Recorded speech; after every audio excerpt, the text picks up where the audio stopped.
Primeiramente, quero aqui trazer os cumprimentos do prefeito Geraldo Pires, que nos incumbiu de estarmos aqui dando abertura da nossa audiência no segundo quadrimestre. A gente sabe que a prefeitura, para executar um serviço ou na compra de um bem, tem que formatar um processo. E nessa formação do processo tem que ter começo, meio e fim. Para lá na frente um secretário não responder, né, por nenhuma ação. Então, quero aqui parabenizá-lo, viu, Caetano, você e toda a sua equipe, pelo grande trabalho. E com certeza a Prefeitura de Paraná já tem recebido vários méritos de pessoas do meio dos órgãos fiscalizadores, parabenizando a Prefeitura de Paraná pela forma que trabalha, na formatação dos processos, no fluxograma, que é por onde andam os processos, realmente tem feito com muito zelo e capricho. Essa audiência pública que se refere aos resultados da execução fiscal, né, orçamentária, financeira e patrimonial do município.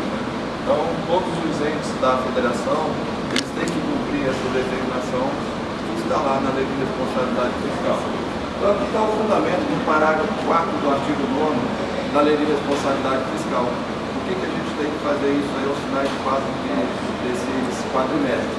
Então, diz lá a lei o seguinte: até o final do mês de maio, setembro e fevereiro, o Poder Executivo ele vai demonstrar e vai avaliar o cumprimento das metas fiscais, né, em audiência pública, conforme nas condições, né, em audiência pública, que está lá no parágrafo 1º do artigo 166 da Constituição. Então, só para a gente fazer um apontamento, uma síntese do que se faz, né, a gente tem os relatórios o relatório de gestão fiscal e o relatório resumido da execução orçamentária, onde contempla essas informações referente ao que se fez com aqueles recursos que estava previsto no orçamento.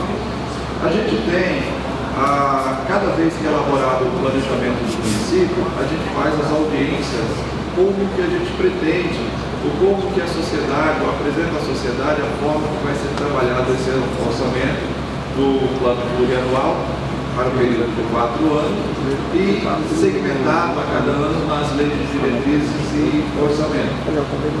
No mesmo período, a gente fez essa proposta, apresentou essa proposta, ela é avaliada e depois transformada em lei. Ao final de cada quadrimestre, a gente vem apresentando o resultado dessas execuções. E é o que nós estamos fazendo aqui hoje. Então, é importante esse procedimento, porque se a gente não tiver cumprido essas regras, ou seja, se o ente público não cumpre essas regras, ele também fica impossibilitado de ter essas parcerias com os demais entes, o Estado, a União, onde é exigidas certidões de cumprimento dessas obrigações. Então, todos os municípios, todo o país, para que ele consiga transferências voluntárias, ele precisa cumprir essas regras que estão na Constituição e na Lei Complementar 101. Então, como nós já abordamos, né, a Lei de Responsabilidade Fiscal, ela está estruturada no planejamento, né, nos 4 eixos, que é o planejamento, a transparência, o controle e a responsabilização. O planejamento está lá nas leis de orçamento. A transparência é a divulgação dessas informações, que hoje ela é feita de uma forma bem ampla, né? Todos os municípios eles têm os portais transparências, todos os estados e a União também com o seu portal transparência, onde que são expostos essas informações em detalhes. E a gente tem a questão do controle, né? Então hoje o controle ele não é feito só pela uma unidade de controle, que são as controladorias, né? Tanto no âmbito da União como a CGU, do âmbito do Estado como a CGE e no município como a CGM. O controle que traz a norma, ela extrapola isso, né? Qualquer servidor público, qualquer servidor, quer seja ele delegado ou não, né? Direto ou indireto, ele tem que prestar esse controle, tem que exercer esse controle no âmbito da administração pública, porque os recursos, eles são da população, né, que é recolhido através da tributação. E a gente tem a responsabilização também, que a própria lei de responsabilidade fiscal ela traz. Quando não é cumprido essas regras, ela também já tem as suas penalidades. Entre uma delas tem tanto a penalidade para o gestor, quanto para o ente que não cumpriu esses apontamentos. E é pontos que a gente chama a atenção, porque ele pode tornar o gestor inelegível até. Além da responsabilidade que tem na área tanto administrativa como penal, né?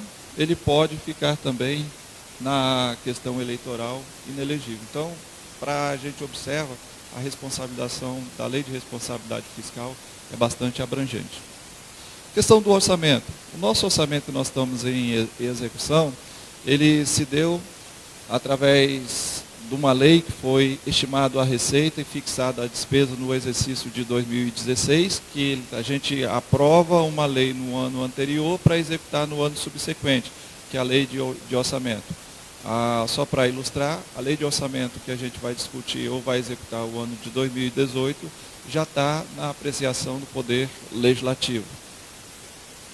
E nesse caso, a lei ela fixou que o nosso orçamento do município de Ji-Paraná seria de 263 milhões. Esse que nós estamos executando é de 263 milhões.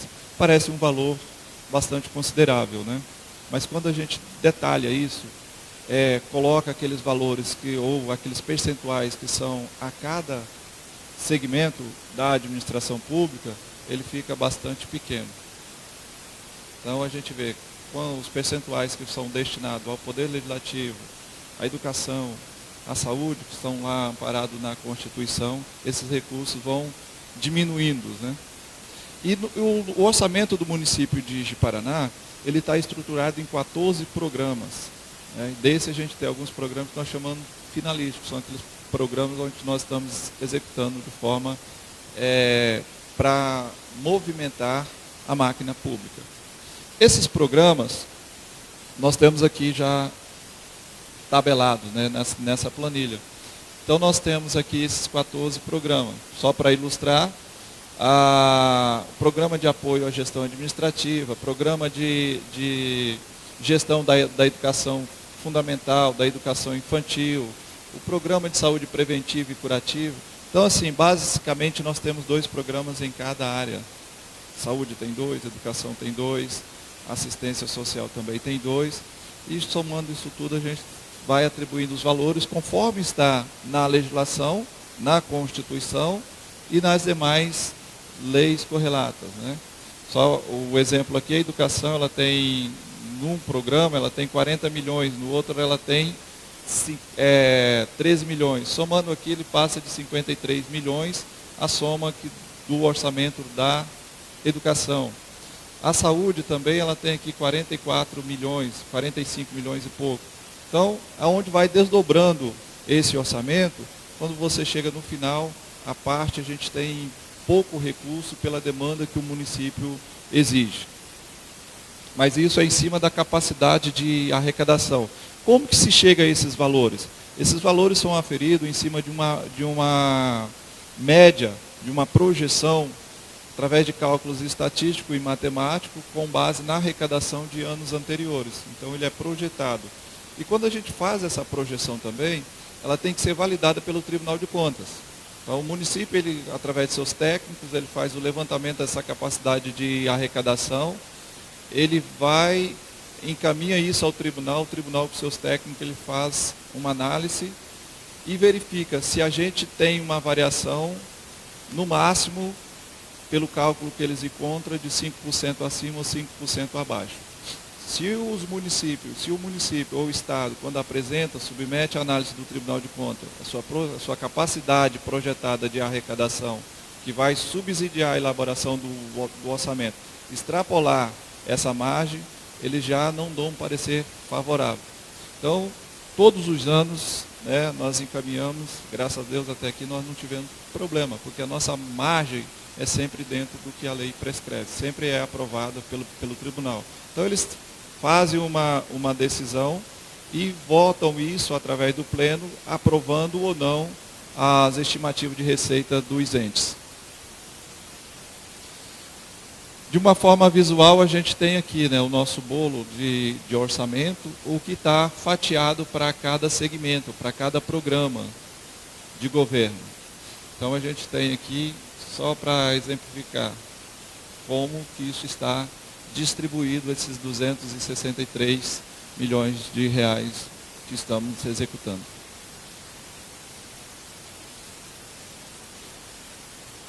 Como também prescreve na legislação, nós temos aqui as despesas empenhadas, a receita primeiro, né, que nós temos no período, né. Até agora nós arrecadamos 3 quadrimestres, que é o mês de agosto, 158 milhões. Nós temos de despesa, né, empenhada nesse período 171. Mas o nosso orçamento é 263, então tem o equilíbrio, é um dos princípios orçamentários, que a minha receita tem que ser igual à minha despesa. Eu não posso ter maior despesa do que receita. E quando a gente faz essa aferição ao final do ano, quando é fechado um balanço, ela tem que estar em equilíbrio.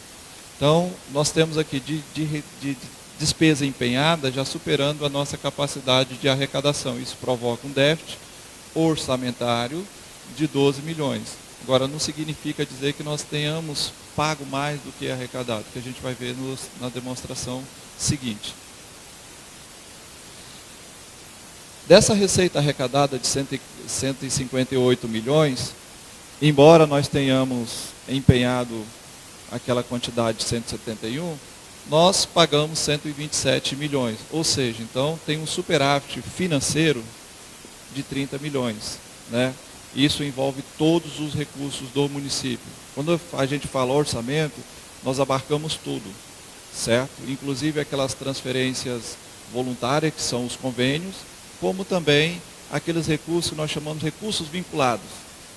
O que são os recursos vinculados? São aqueles recursos que são destinados a áreas específicas, como educação, saúde, assistência social, né?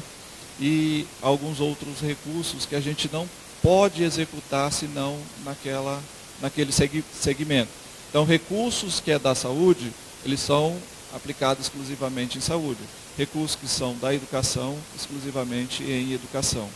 Eu posso ter necessidade de pagamento em outros recursos, mas eu não posso utilizar daquele que pode ser que estejam com disponibilidade financeira. Então, esses recursos eles não se comunicam, cada um no seu segmento.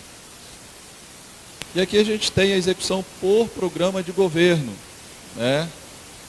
Aqui, até esse quadrimestre, alguns programas de governo, eles já superaram a sua meta de execução. Outros não, né? Mas a gente tem, por exemplo, Programa de Difusão Cultural. Esse programa é lá da Fundação Cultural. Ele já está com execução de 124%. Enquanto outros, a gente tem aqui 11%, né? E por aí vai, né? Outros não atingiram nem ainda 1%. Podem estar vinculados a outros programas de execução. Então, isso aqui é só um espelho de como a gente vai executando. Como que os recursos, ou como a gestão vai sendo priorizada em determinado momento. Dos índices constitucionais, da educação, por exemplo. Da educação, a gente tem as receitas de impostos, né? Em que a Constituição diz que dessas receitas de impostos serão destinados 25% para a educação. Disso aí a gente tem o seguinte, as receitas de impostos levantadas até o período deu 87 milhões. Desses 87 milhões, 21 milhões para educação, certo? De receita que já foram transferidas para lá. E desses 21 milhões de receitas de impostos, 20 milhões já estão executados. Então a gente já executou quase 100% daquilo que estavam, já foram destinados de receitas. Então, em termos percentuais, 25% do índice legal, até agora nós temos executado 23%. Só que essa aferição também ela é no contexto anual. Quando eu fecho o balanço anual, eu não posso ter investido menos do que 25% na educação desse recurso de impostos. Então a gente está caminhando assim dentro de um patamar considerável, né, muito bom, porque para a gente fechar o último quadrimestre, a gente com certeza vai superar esses 25% ao carregador. E aí diz o seguinte, que dessas receitas de impostos que nós arrecadamos, 20% dela já vai para o fundo da educação, né, onde 60% é exclusivo para a remuneração dos profissionais da educação e 40% para as demais manutenções. Nesse caso aqui, a gente tem dessas receitas 17 milhões, daqueles valor que nós temos lá, 17 milhões foi para o Fundeb, certo? E desse 17 milhões e 800 para o Fundeb, já foram executados 17 milhões 581. Então, daquele montante de recursos que é destinado ao Fundeb, nós temos aqui como saldo financeiro, até esse período, de 219 mil. Então, na totalidade, quase 100% já foram executados. Desses recursos aqui, para os profissionais de educação, seriam destinados, ou são destinados no mínimo 12 milhões, né, e 4 milhões para manutenção, que o Fundeb ele é dividido assim pela norma, né, pela lei. 60% vai para a remuneração de profissionais da educação, do magistério, e 40% para as manutenções. A gente tem um gráfico aqui interessante. O que está na lei? 60 e 40, a gente tem para remuneração de profissionais do magistério, nós estamos já executados 73 e 25% aqui. Então é o seguinte, como que a gente faz essa distribuição de recursos? De acordo com a demanda.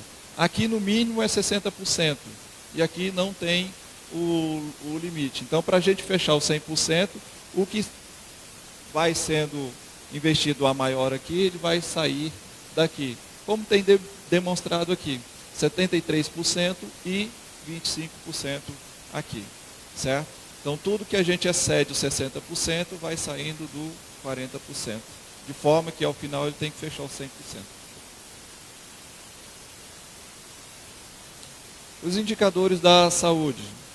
Nós temos como limite legal de impostos 12 milhões e nós já temos considerados 16 milhões. Ou seja, nesse caso o município tem investido mais em saúde do que o limite obrigatório, que seria 15%. Então, a gente investia pela lei 12 milhões e foi já investido 16 milhões. O que isso representa em termos percentuais?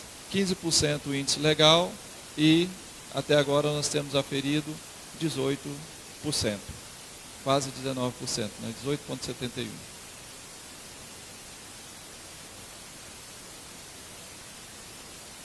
Questão dos indicadores referente à despesa com pessoal. O município, no contexto geral, ele não pode passar de 54% da despesa com pessoal no âmbito do executivo e 6% no âmbito do legislativo. Nesse caso aqui, o município, até agora, ele está... Isso aqui a gente tem uma linha do tempo aqui, né, considerados os quadrimestres, limite que está na lei, 54%. Então, a gente não pode ultrapassar essa linha de 54%. Então, de 2015 aqui, a gente tem um comparativo, 47%, 48% a cada quadrimestre. E nesse último quadrimestre, nós estamos com 45,91%. Então, estamos dentro do limite. Só que tem um fator limitador ainda, que a lei traz que a gente, desse limite de 54%, nós temos um fator limitador que é de 95%. Ou seja, as despesas, ela não pode ultrapassar, ela não posso chegar a esse 100%, que é de 54%. A gente tem que ter um limite aí de uma margem de 5%. Então, isso para o âmbito do executivo, isso representa 51,3%. Ou seja, a despesa com pessoal não pode ultrapassar 51,3%. E aí vem, na própria lei, ela diz que tem os limites de alerta, em que os tribunais, eles irão cobrar do município.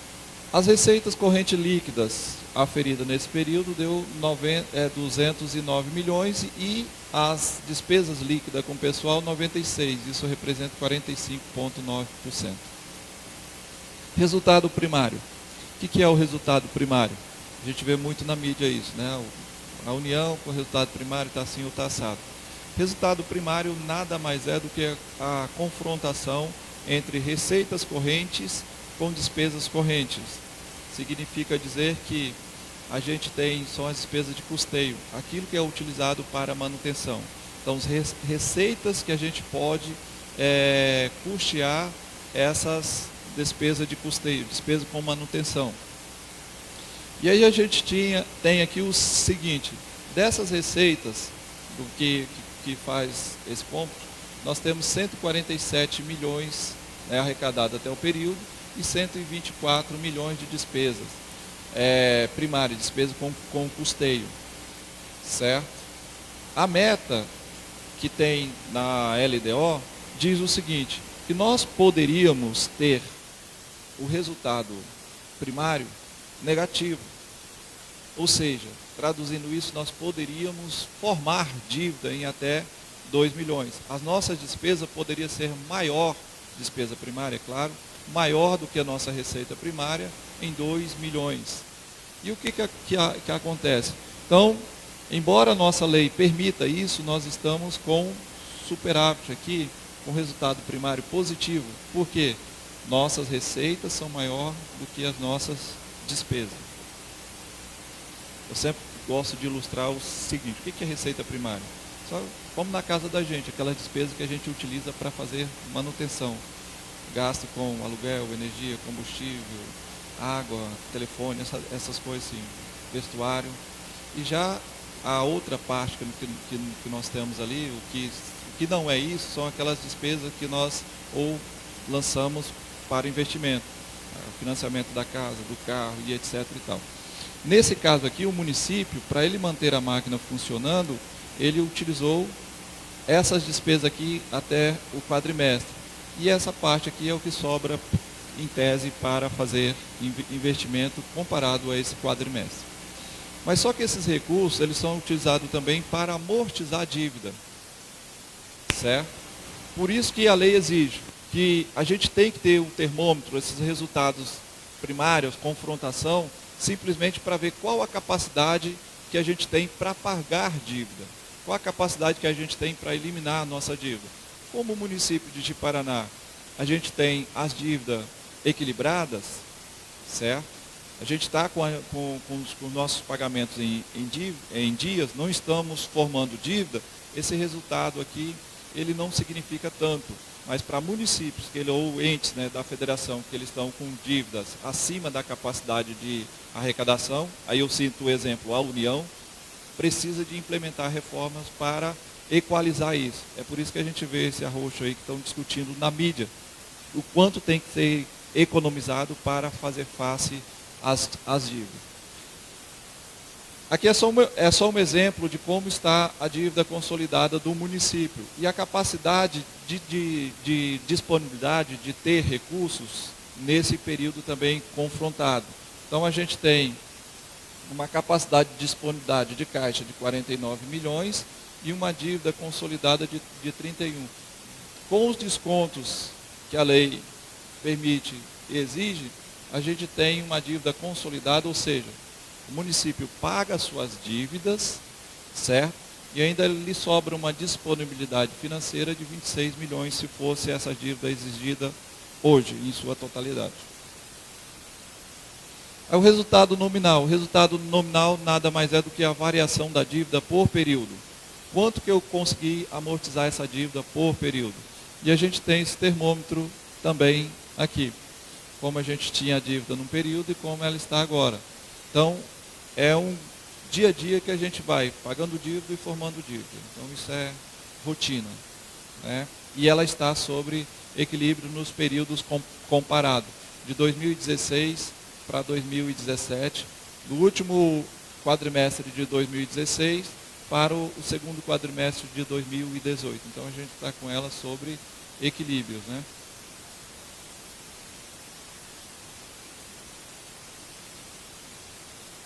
Então, essa avaliação aqui é da meta. Nós poderíamos ter uma formação de dívida até de 674 mil, nós estamos amortizando a dívida em 603 milhões. Ou seja, nós pagamos mais dívida do que nós formamos dívida nesse período.